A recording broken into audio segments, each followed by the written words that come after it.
Hey there, good afternoon. It is time for Life on the Light Side with me and you. And I invite you to come on in, sit down, relax, and we can have some time together. I have my little bit of tea for the afternoon. What do you have? Coffee? Tea? Something else? Just relax, because that's what we're about. We are all about staying on the light side. And if this is the first time you've joined us, I hope you enjoy it. And if you enjoy it, I invite you to go on to YouTube and you can subscribe. Oh, and Cheryl just reminded me it's hump day. What a day for hump day because for our National Day calendar, the first item on it is National Do No Housework Day. Now, I know. Kind of late in the day to be hearing it's National No Housework Day. But if you declare it from this moment forward for 24 hours, make up for it between tonight and tomorrow night.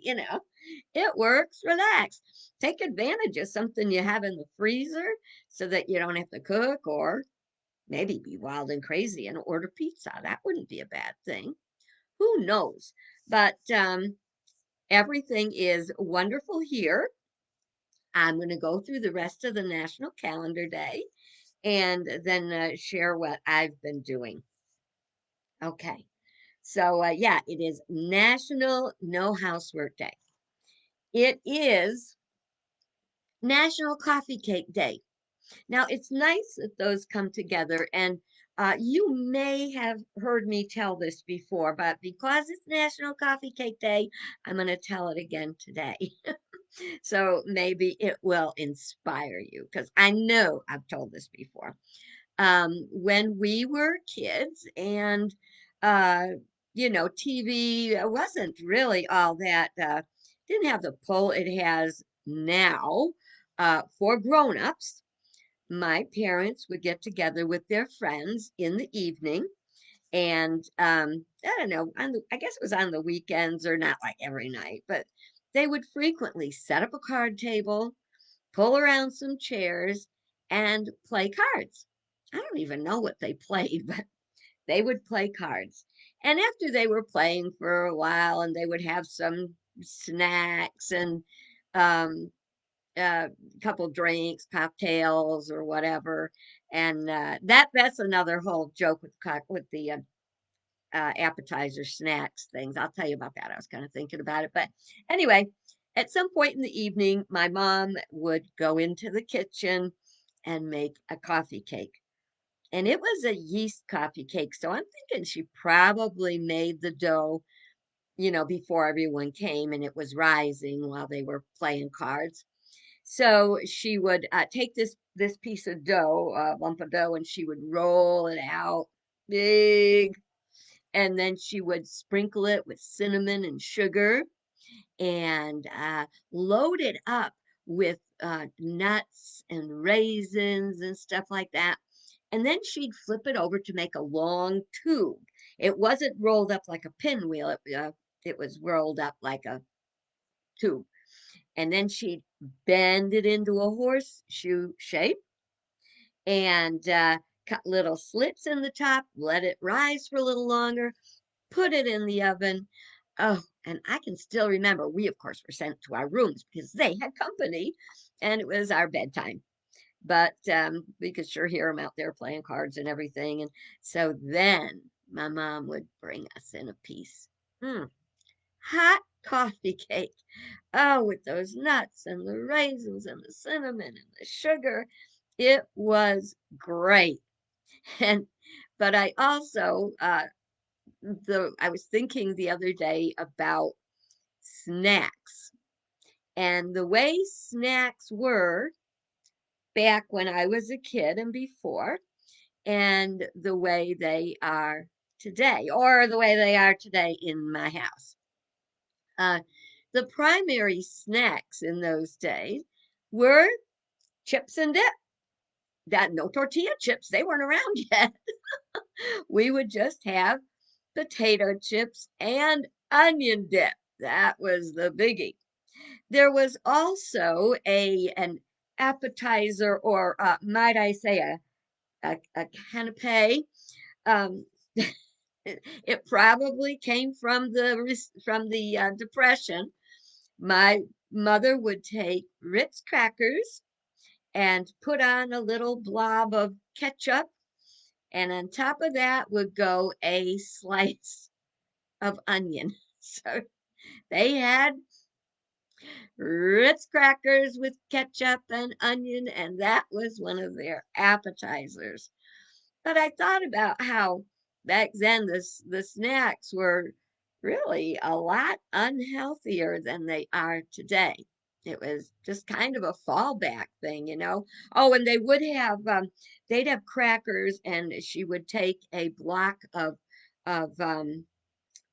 uh, cream cheese, and she would mix together chili sauce. Chili sauce. It's like chopped up onions and tomatoes and stuff like that, and stir in. I'm telling you the truth.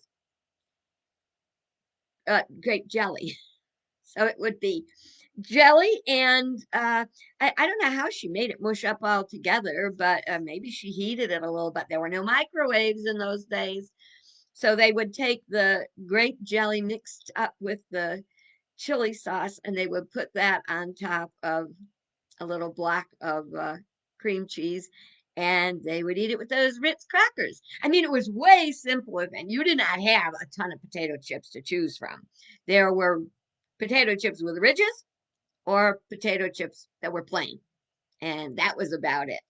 And we would have Wise potato chips. And we loved Wise potato chips. I think they're either a New England or a Connecticut thing. And oh, Cheryl's saying we love that with meatballs in a crock pot. Yeah, I guess that stuck around. Excuse me, got myself carried away with excitement.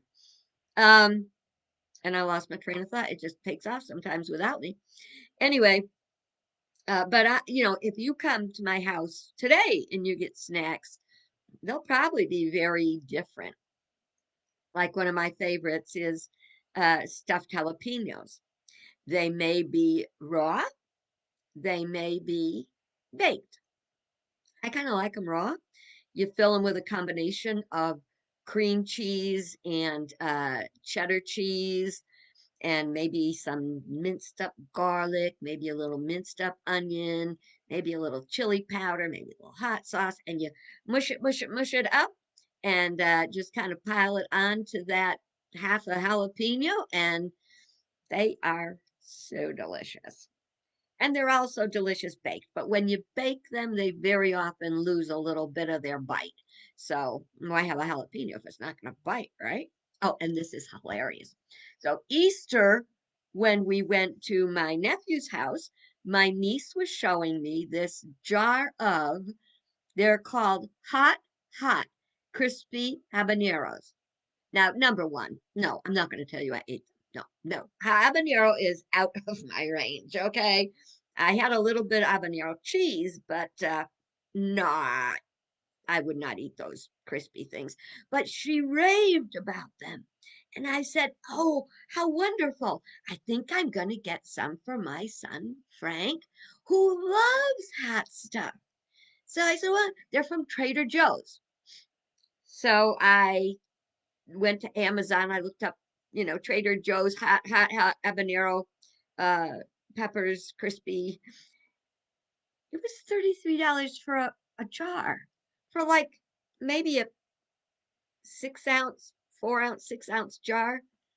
$33. No, I don't know what magic they put in that jar, but I'm not. I'm not buying it. Oh my God, that was so funny.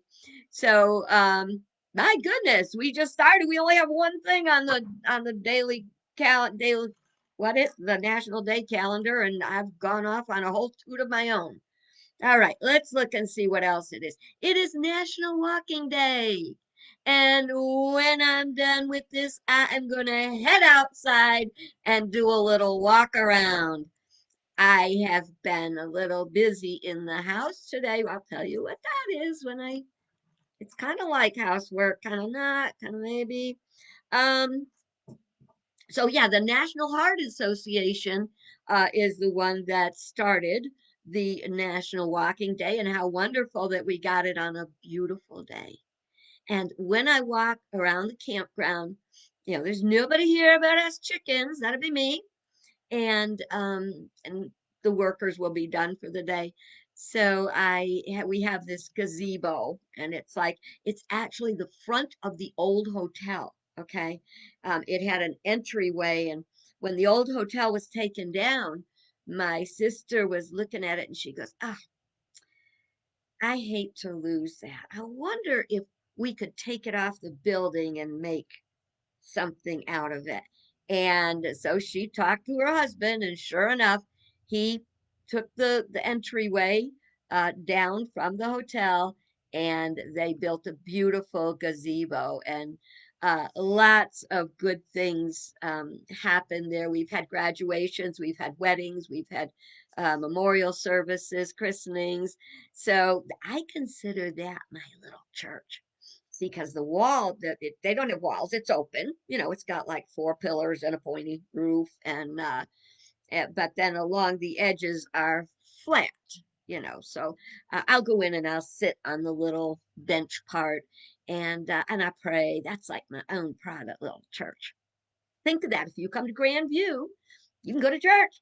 There probably won't be any services on, just between you and God.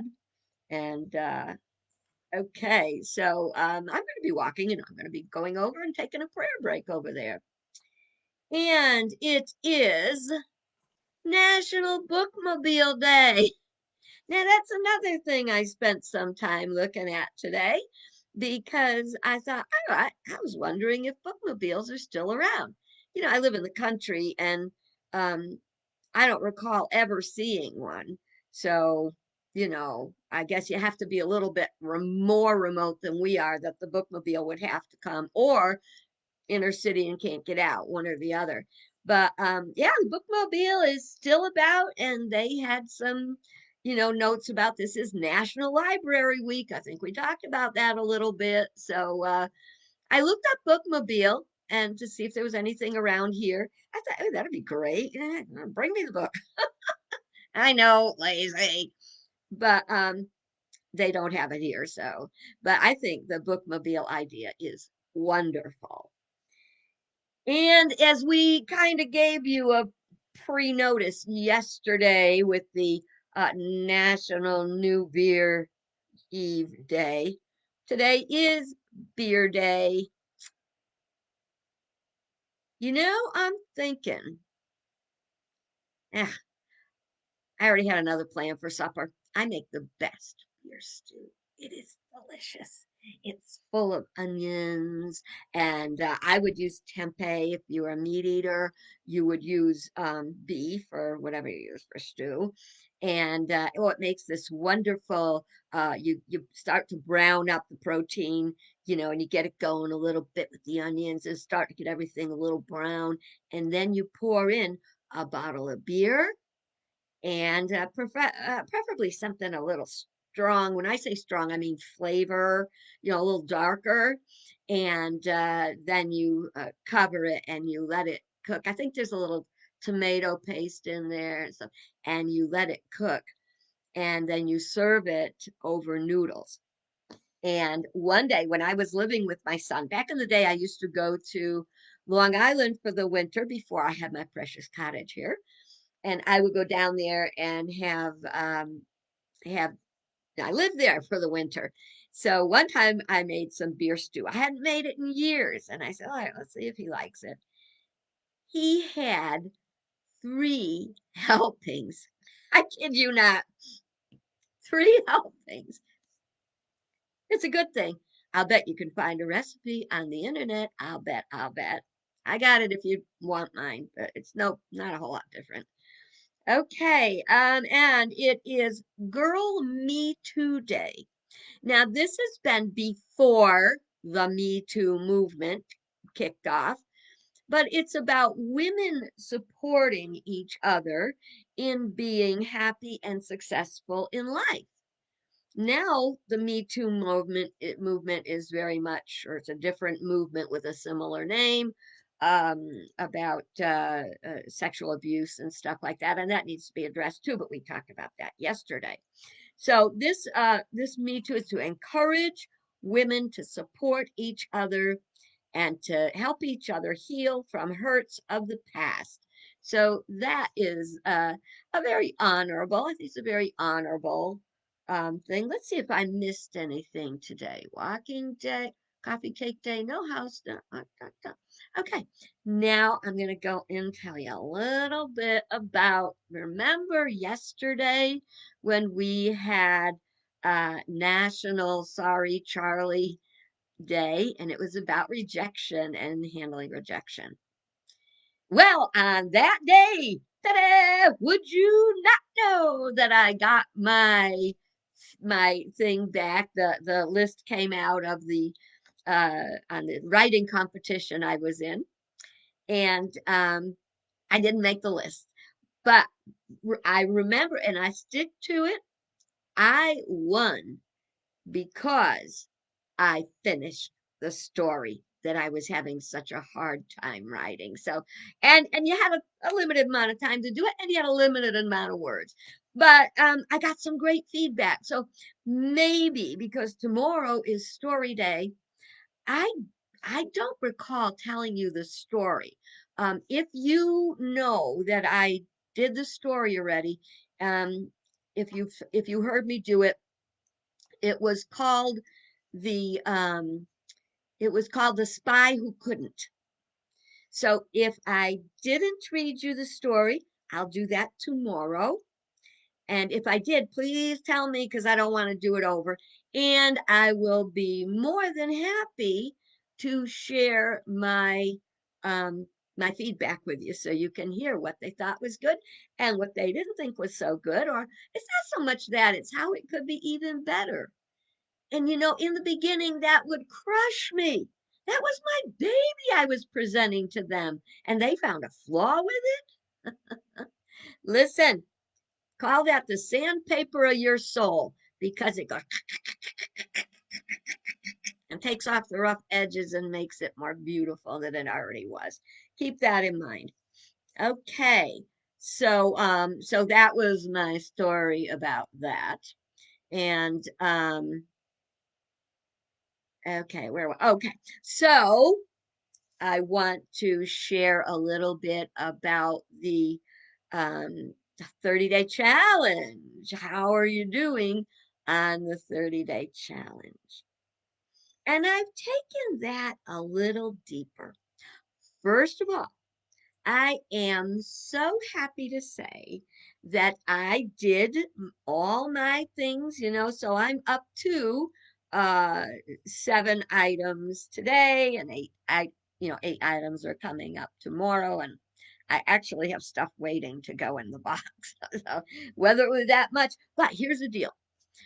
One of the things I did today is I don't know if you've got them, but they're containers that you put pens in, pens, pencils, um, markers, all that stuff. So when you need a pen or a pencil, you just go over, grab it out of the thing, and then later on you go around the house, collect them all, and put them back in. Well, how many times have you had it happen that you go to take one of those pens out of the jar and it doesn't write? And so you put it back in and find another one until you get one that writes. Well, today I said for the 30-day challenge, I'm going through those pen containers and pencil containers, implement containers, and I'm going to clean them up. And I did. And I easily released, I from yesterday and today, because yesterday I was so busy I didn't put them in the box. So between the two, I easily covered that. And again, you feel so light, you know? So when we're thinking about the letting the things go and feeling light, um with the pen not working, you know, you take the pen doesn't work, take the pen doesn't work, take the pencil out, pencil's broken. I need something to write with. I always trying to find a pen and I get a Sharpie, you know. So that's another thing I did. I sorted the Sharpies from the uh, from the dry erase markers, from the washable markers, from the pens, from the pencils, and I made everything's got a little baggy now. So, well, that's my coloring ones and stuff like that that I color with my great grandson. So we do our portal thing. So anyway, so I have just working pens and pencils in my office in the containers, okay? And then I have the markers and permanent markers and washable markers and everything in little individual baggies by the easel where I play with my great grandson when we do drawing. So that was another thing. And but here's the thing with the pens or the markers or the pens or whatever. Yeah, Cheryl just said, just like when you need a regular screwdriver and all you can find are Phillips heads. Yes, and it's not quite so bad the other way around, because the other way around, you know, you can take that little flat thing and try to twist the screw with the flat edge of a blade screwdriver, you know. But anyway, um in our lives we all have these things that are called tolerations. They're things that don't work right, and we kind of Mickey Mouse it to try to make it work right, or we just kind of walk away and do something else. But we don't fix it, we don't get rid of it. So, an example of a toleration is when you don't clean out the pens and the pencils and the markers and the highlighters, and you keep grabbing the wrong one. It takes you longer to find the one you want. It's frustrating, and that is called a toleration. It's not like I'm tolerating this great agony. It's like these little bitty annoyances that we don't do anything about, that waste time, that we keep having. But you've got to have something. I think everybody has some. How about the piles of paper all over the house? You know, the mail that comes in, and well, you think you're going to do something about that. And that's another thing I did today. That's going out with my tomorrow release. I had to collect up the magazines and the things that they send me to read, and I don't read them. You know, I love AARP. I'm very glad they're there, but they not only send out a magazine, they send out a newspaper.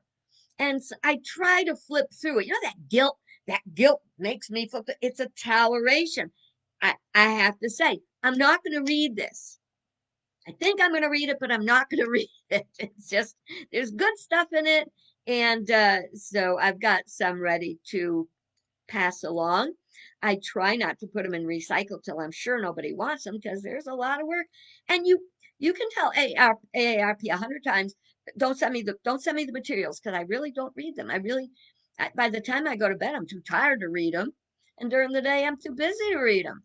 So every once in a while, if an article really catches me up, I will read it. And I try to flip through it, you know. But anyway, so that's a toleration. Another toleration is, and you may have these, a crooked picture. A picture that you hang it straight, you fix it, when it goes cockeyed, you fix it. Next thing you know, cockeyed again. And so, but you never fix it. You keep straightening it. It doesn't take that long to fix it. They've got these little sticky things you put on the inside corners of the picture and press them against the wall, and the picture's not going anywhere, okay? See, we spend so much time and energy. Remember, life is energy, it flows. And so we just, you know, what are your tolerations? I really encourage you to look for that in, the next day or so. And tell me what you found that is a toleration. It's something that annoys you, that uses extra time or energy, or and Cheryl's saying a small piece of double stick tape. Yes, again, great minds. Of course, you're with me. We're together. We're hanging out. And you want to hang out with people that lift you up and that you can learn from and that you do have those same thoughts. It's a good thing. So so that was another part of the 30-day challenge. And there of letting go is tolerations. Now, another thing in the letting go process, right, okay, it's going to be a little tough for you, okay? Take a breath. Okay. Um, Sometimes the letting go has to be people. There are people in our lives that we have tolerations about, or that no longer fit in our life for one way or another. So when we are together, we're really not happy. We're really like wishing we could be somewhere else doing something else. Um, and a lot of us feel guilty if we break up with a friend. Um, you don't have to like break off a friendship in anger or anything, but what you can do is pull back a little and pull back a little bit. Limit the time that you spend with them. Don't you set yourself up like I have before, when someone comes over for coffee at 11 o'clock in the morning and you don't know what to do when they're still 5 o'clock at night and you're making supper and they don't show any signs of going anywhere. Oh, I hated that. But anyway, sometimes it's people we have to let go of. And we have to know it's okay. Excuse me.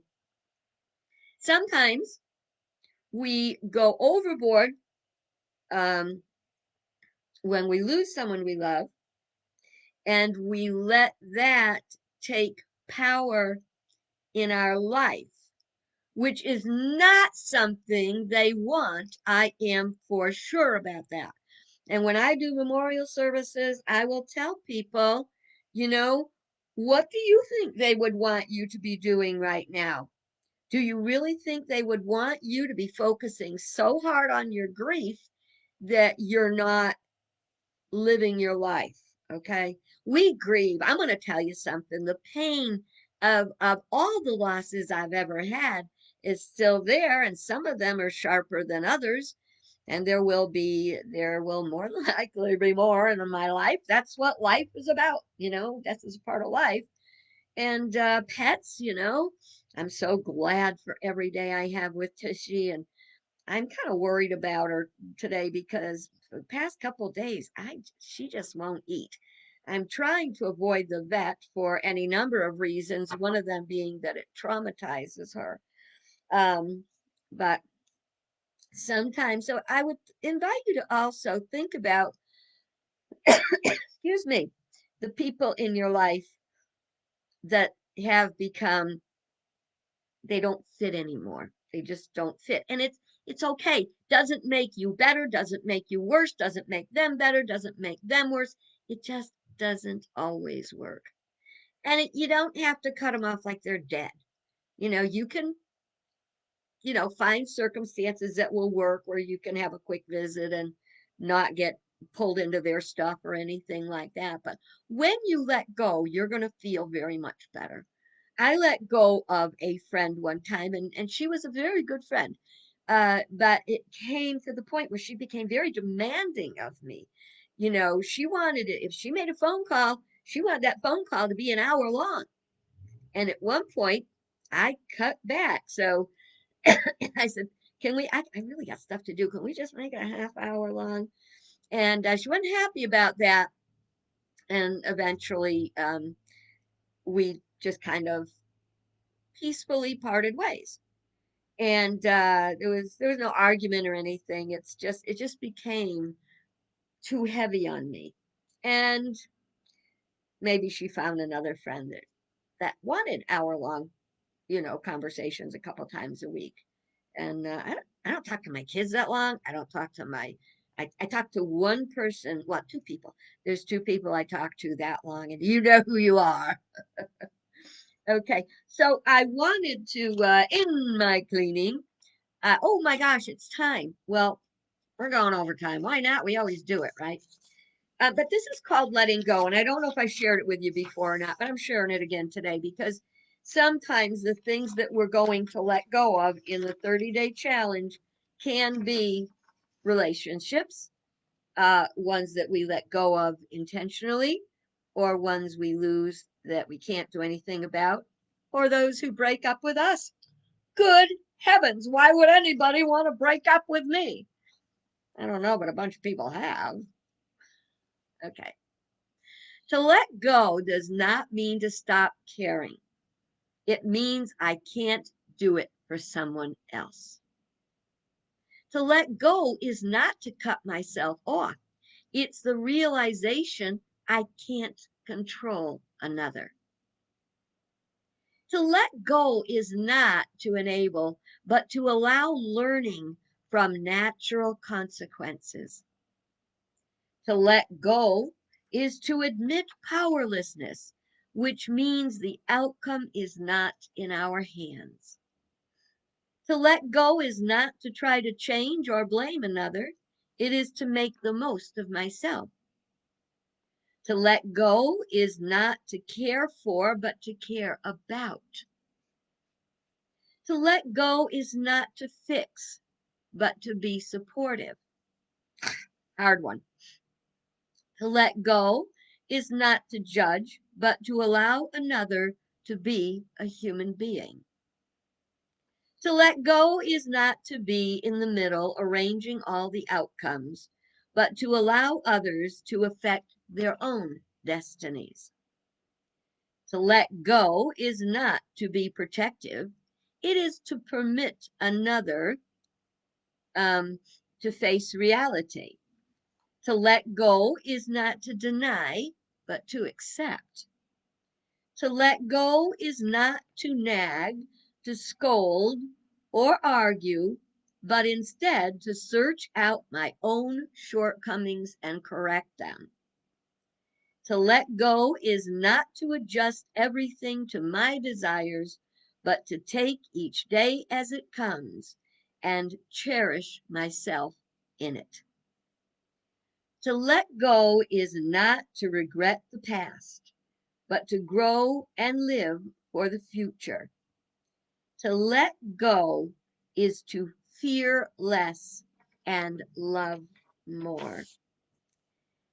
So maybe you have to let go of a relationship, um, or not. Maybe you need to tone it back a little bit, and it's okay. So if you let go of something that's taking your time, you can receive more time for what you want. I hope you enjoyed that and our day. And I apologize for the 3 minutes and 35 seconds I took from you that I cannot replace. I hope it was worth it. And God bless you. Have a great day. Tomorrow is story time. Please, Cheryl, you would be probably the one that would know. I don't know if you've missed any stories, but if you have heard already the spy that couldn't, if you would put it in the comments if you already have heard it. So, all right. God bless. Happy trails. And see you tomorrow. Good Lord willing and the creek don't rise. I may be coming from a different location, but I'll tell you about that tomorrow. Bye.